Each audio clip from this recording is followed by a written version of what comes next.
We're gonna start off a little bit further behind. This is just after the festival. Monika's power has almost completely manifested itself to where she doesn't need to have a console-like thing to use her powers. Lucia and Emilia are in her living room doing whatever. Monika comes to them and says that she might have figured out how to do something. After telling them her plan, she starts to enact the plan, which involves pulling up that console command. At first, Lucia's like, why you needed to do that? I thought you didn't need that. But Monika explains that it just makes things easier to do, especially if she needs to do something that involves a certain person and she needs to be extra specific. Looking through Lucia's memory, she sees a location in the demon realm. She tries to use her powers to figure out a way to basically open a portal. But unfortunately, because she has not mastered the power itself, she just accidentally sends Lucia and Emilia somewhere. Monika hoped that she sent them back to where they needed to be. To their relief, Monika does send them to the right place. They immediately go to the owl house to try to find Ida.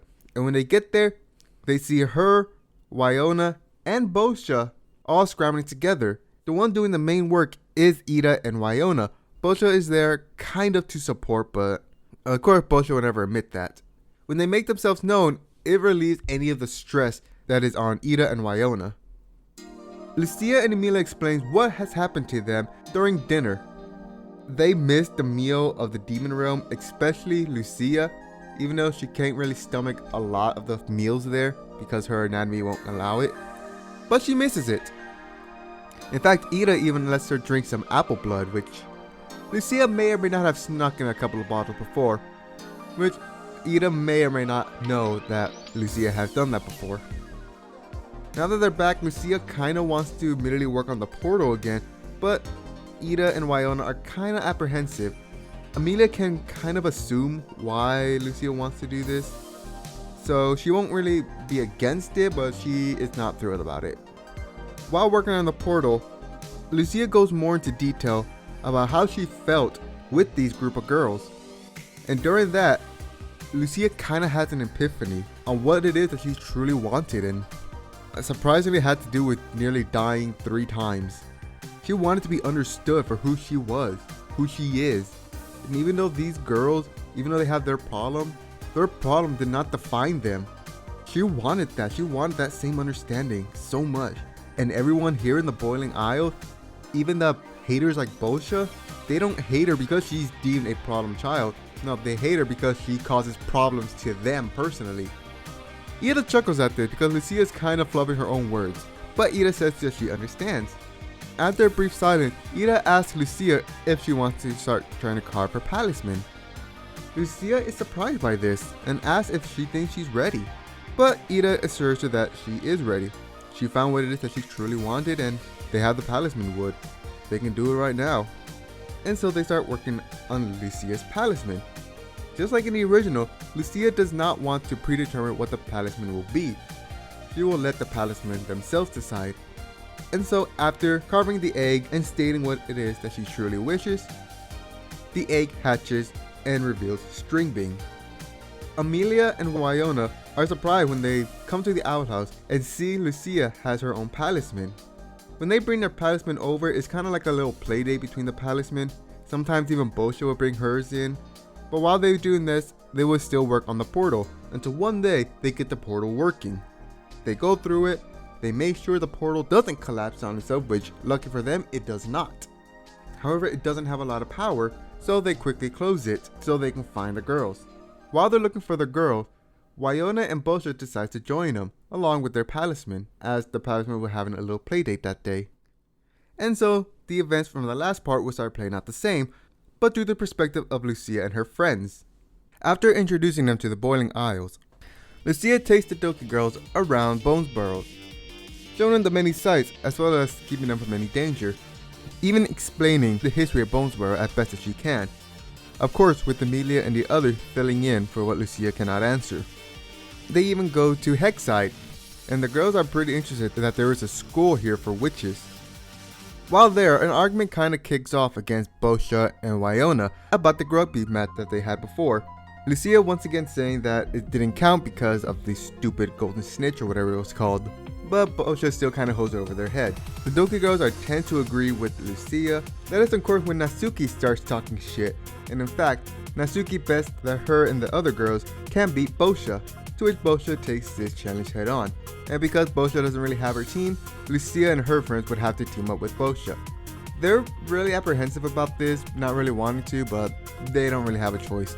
However, to make things fair, Lucia suggested that they all only use glyph magic, and due to an overwhelming vote being 5 against 3, they still would have been outvoted. Thanks to Monika's help, she was able to make the glyphs in infinite use. And so with that, a match between Lucia and her friends against Monika and her friends. The match goes pretty well. About as would you expect, Natsuki is the main MVP of the Doki girls, while the others aren't really too helpful. But ultimately the battle goes to Lucia and her group. After that, the girls go back to their world, with Monika making the portal more stable to be used frequently. In fact, she was even able to make an accessory for each of the girls to have, so that they don't need Monika or the door to come back to the Boiling Isle whenever they want. While back in their world, Monika has a conversation with the other girls. Monika comes clean to the other girl. She tells them that she has god powers, and that when she first found out, she saw into a world where hers was a game. So desperately wanting that one thing that she thought was real, she ended up manipulating the others' codes. She made Sayori's depression so bad that she killed herself. She made Yuri so obsessive. And Natsuki, even though she didn't change Natsuki's, she did change her home life, basically making Natsuki's neglectful father into an abusive one. Everyone doesn't really take this very lightly. They kinda understand, but they still need time to properly take this all in. So Natsuki and Yuri goes home, but Sayori hangs back a little more. She has a look of betrayal on her face. Monika has not told them that Sayori also did this too when she got this power. Monika exclaims that she'd understand if Sayori never wants to see her again. But Sayori doesn't say anything. She takes off the necklace, and when Monika sees it, she thought she's gonna give it back, but Sayori just says that she needs time to think. And so she walks away with that necklace in her hand. It kind of gives Monika some relief that Sayori didn't just throw it away, but she doesn't expect Sayori to wear it anymore. And she is proven right when the next day she sees them in class. Sayori is not wearing that necklace. In fact, none of the girls come near Monika for a bit. But Monika doesn't really want to con off the club, so she just waits in the club room, but none of them comes in. This goes on for about a few days. Natsuki and Yuri has forgiven Monika because they've looked at it as if they had this power, they might have done the same thing. And so while they're not excusing Monika's behavior, they can understand it. Sayori does come back to the club, but she doesn't say whether or not she forgives her. A day or two passes, and Amelia walks in during a club meeting. They ask her what she's doing here, and she just says that she just felt like coming here. She just wanted to talk with them and see how things been going. They say that everything's been fine, that they've made up with Monika, well, except for Sayori, who just kind of doesn't really say anything. Amelia understands this, so they ask how things going on with her and Lucia. She just tells her that things are still going great. Right now, Lucia is currently making a plan with Ida and King to invade the Emperor's mind, which kind of concerns them, but she tells them that they're basically just going to look into his mind to expose him and whatnot. She doesn't know the full details on it, but she just gives them what she knows. After a pause, Yuri asks Lucia some information about their relationship, like how they met and all that. And even though Lucia told them a bit about the story, she goes more into detail, explaining how she hated Lucia, how she thought this girl was just somebody who was just throwing a tantrum for not getting what she wanted. But no, that really wasn't the case. When push comes to shove, Lucia shows that she can back up her claims. In fact, when it comes to win-loss ratio, it's dead even. She also explains that after getting a bit to know each other for a little bit, after the fights they started patching each other up. That's where their relationship started to grow.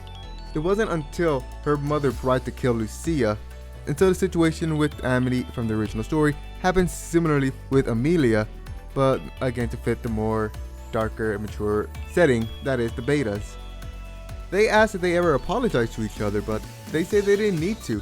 They've always done something with each other to try to apologize.